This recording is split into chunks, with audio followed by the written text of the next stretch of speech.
Hello, Kerry here. Welcome sa aking YouTube channel. Gusto ko lang i-share sa inyong mga kaganapan nung nag-Bicol kami. So, G? That's G.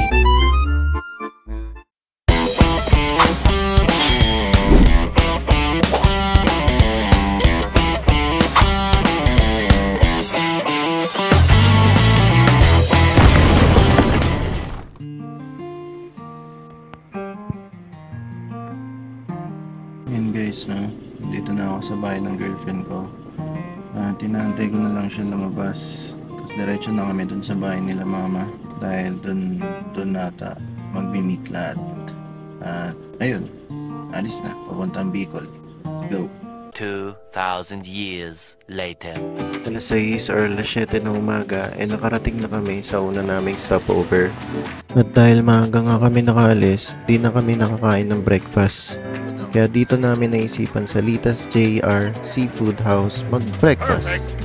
Ito nga palang in-order namin ng girlfriend ko, bulalo nila. Solid laki yung meat, may bone marrow pa. Sarap! 2,000 years later. At ayun nga makalipas na ilang oras ay nakarating na kami ng Naga. Sobrang haba ng biniyahe namin. Pero okay lang, ang mahalaga ay nakarating kami ng ligtas. Dahil nga mahaba ang binahe namin, mga alas 2 o alas 3 na kata kami nakarating. At dito na rin kami nag-lunch sa Apples. Food trip na naman. At pagkatapos nga namin kumain ng lunch dito sa Apples ay agaran din kaming umalis. Dahil may hinahabol pa kaming oras. Balak sana namin magkagsawa nitong araw na to. Pero di na kami umabot sa oras dahil paggabi na nga din. Kaya pumunta na lang din kami ng SM Legazpi. Pero dahil sa dami din ng tao at dala din ng pagod ay nagkape-kape na lang muna kami. Pagkatapos nun ay pumunta na kami sa aming pag-i-stayan ngayong gabi.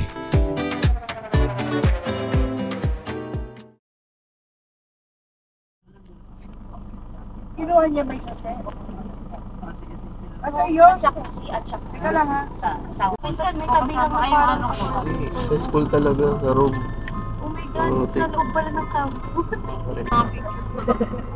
Shit. Mga lumang pictures. Oo. Sabi nung kasama namin na yun. Kanina cool ba? Si ate din nananakot. Wala, ang daming santo, tito. Oo. Matutulog Dito na tayo yun. magpa-party sa pasok tayo sa loob. Oo, sa 4th floor nga daw tayo. Sa 4th floor matutulog. Oo, 4th floor yun. Oo guys, tamang nakita nyo. Bale matutulog kami sa isang school dito sa Legazpi.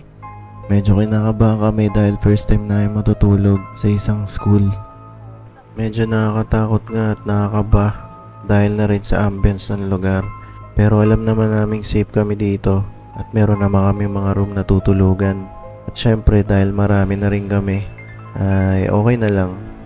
Basta ang mahalaga makapagpahinga na kami dahil maaga rin kami bukas. Ito yung harapan ng school guys. Sobrang laki na itong school na to. Nakakatakot lang kasi tignan nyo guys. Ayan no. Bali sa 4th floor nga pala kami matutulog. May ready ng room doon para sa amin. School talaga yung tituran, yung tutulugan namin guys. School.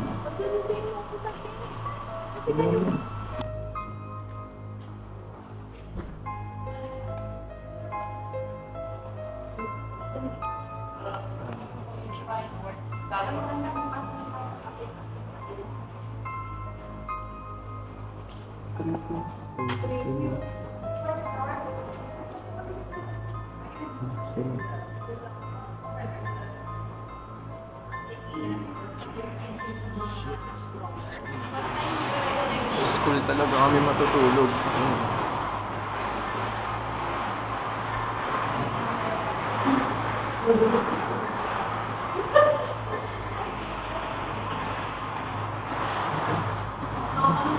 Ayun o.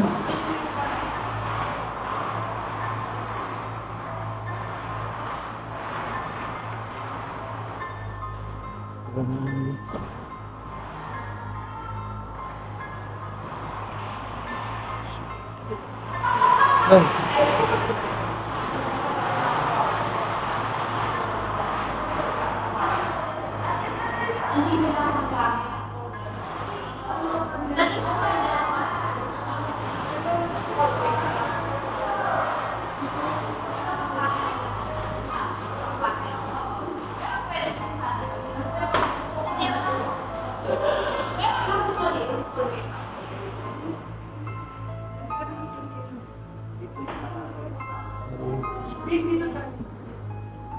mo, ate ba mas malaki? Balit, dalawa nga pala ang room na pag-i-stayan namin. Dito kami at sa kabila yung iba. Bali goods din kasi sama-sama rin kami kaya hindi na nakakatakot. Bali dito ay sinisilip nga pala namin dahil tanaw mo dito yung mayon. Akala namin ito yung mayon, ito pala.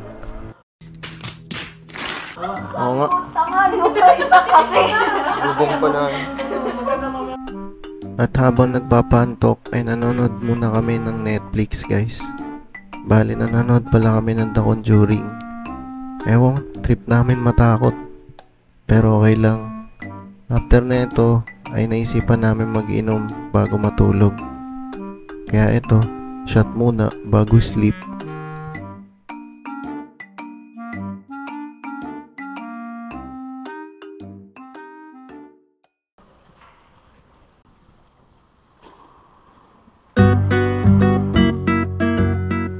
Maaga kami lahat nagising para maaga rin kami makaalis dito. Bali marami pala kaming balak na puntahan ngayong araw at marami rin kaming balak na gawin.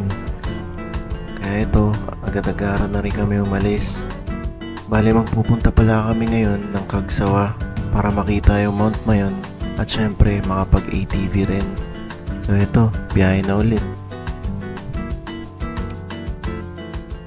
2,000 years later. At ayun na nga ay nakarating na rin kami ng Cagsawa. Dali-dali na kami bumaba dahil excited na rin namin makita yung Mount Mayon. Sobrang saya rin ng araw na to dahil sumasangayon sa amin yung panahon. Dahil na nga rin maaraw at hindi maulan. Hello po guys, nandito po kami ngayon sa Cagsawa. Cagsawa, sabi nila marami daw sawa, kaya tinawag na Cagsawa. Okay. Ito is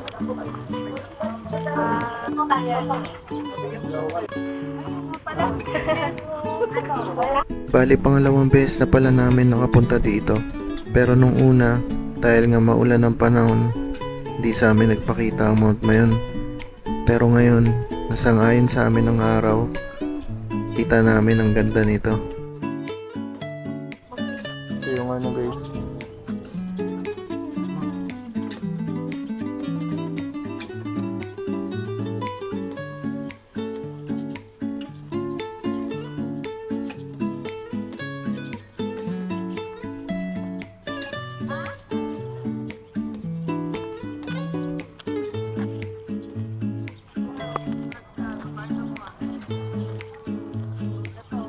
Sa mga oras na to ay sinusulit namin ang araw. Tamang picture-picture, video-video, at iba pa.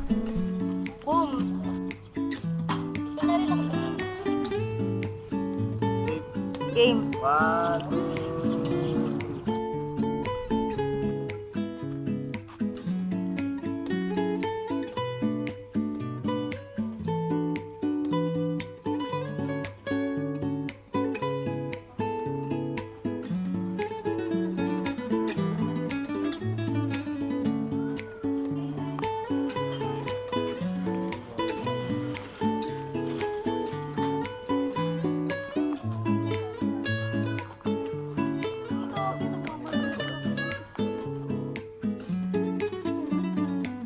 Bali dito na nga rin pala kami kakain, no? Kaya habang iniintay namin yung pagkain, tamang kwentuhan lang muna. At ayun, food trip na muna kami. At pagkatapos mag food trip, syempre hindi mawala ang dessert. Sila ice cream.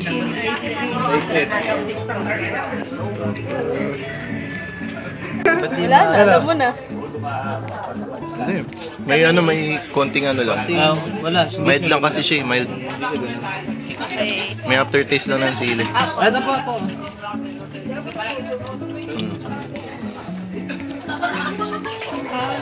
Ano? May angan. Di ba meron nga.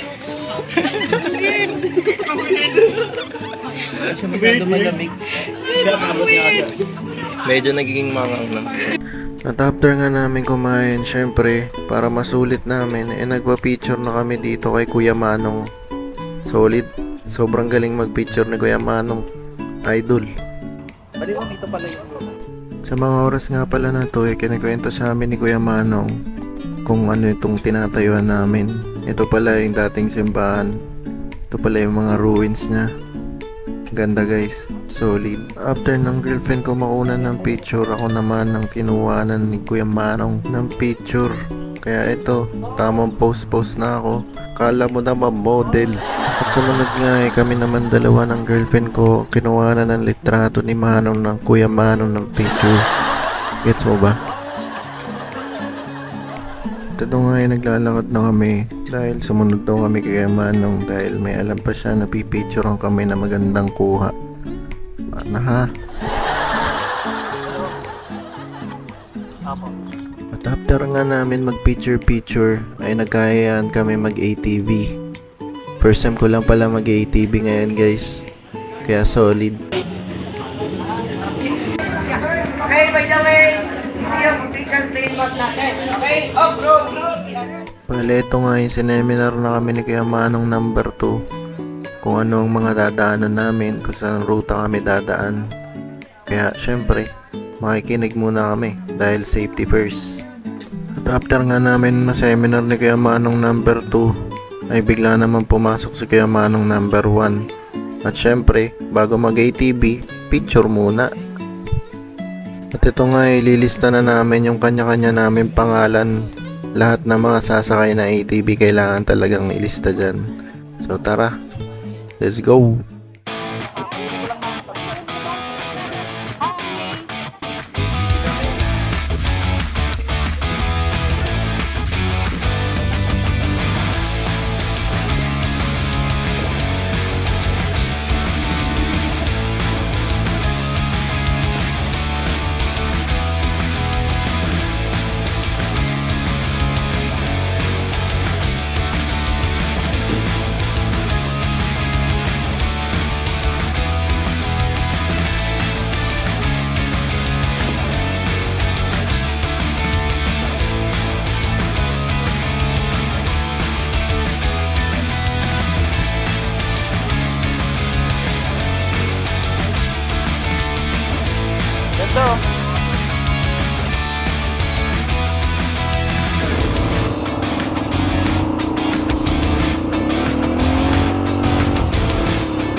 Pagkarating namin sa dulo ng ruta na pinili namin, ito ay tamang picture na kami.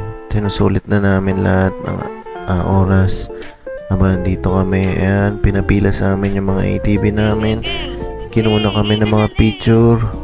At syempre yan, tamang video pang my day, pang upload sa mga social media accounts. So ito yan. Then tamang picture na rin kami sa kami ayan. Ganda ng ngayon talaga guys. Solid. Sobrang tirik nga lang ng araw no, pero sulit naman, goods na goods. Kaya after na mag picture, eto, pabalik na kami ulit.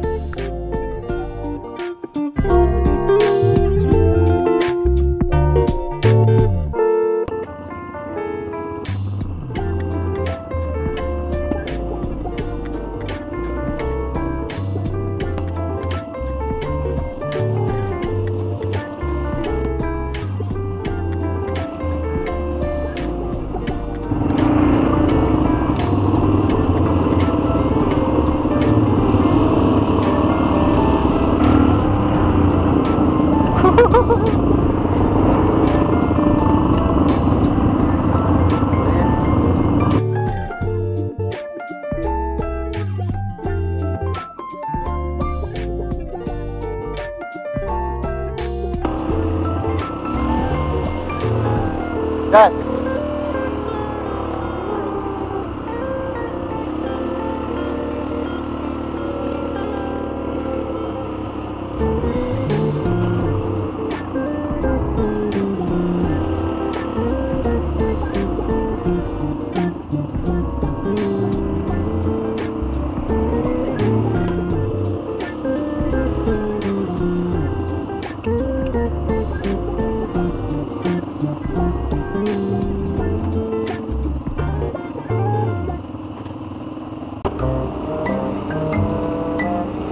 At ayun ay dito nga ay makikita nyo na dinaanan namin ang isang malaking river. At ayan, na-stuck na nga, no?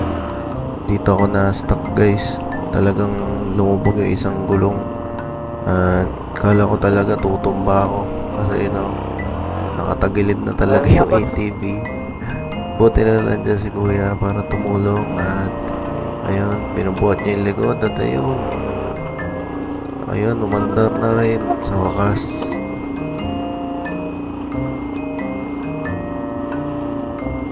Pagkarating nga sa part na to, napadulas na, biglang namatay ang aking ATV. Ay, namatay! At dito nga ay makikita nyo na tinatry kong buksan ulit ang ATV, no? Para mag-start siya ulit, kaso hindi siya nagbubukas. So kailangan ko na ng tulong ni kuya. Namatay! Tawagin mo na. Boss! Namatay! So dito nga ay tiga-rescue na si kuya. At ayan, tinatry niya rin i-start yung ATV, pero hindi siya nag-i-start talaga. So akala namin na ubusan ng gas, no? So chinek ni kuya, no? Meron pa naman. So ito, tamang pinahok na muna yung sige, hawakan mo muna kasi. So i-start niya na yung ATV. Ayun, nag-start na. Ayun, maraming salamat kuya. At ayan, dire-diretso na tayo ulit pabalik. Dahil sobrang tirik din ng araw, sobrang init din guys ang mga panahon na yan. At pabalik na kami. Kaya nga eh, tayo kami.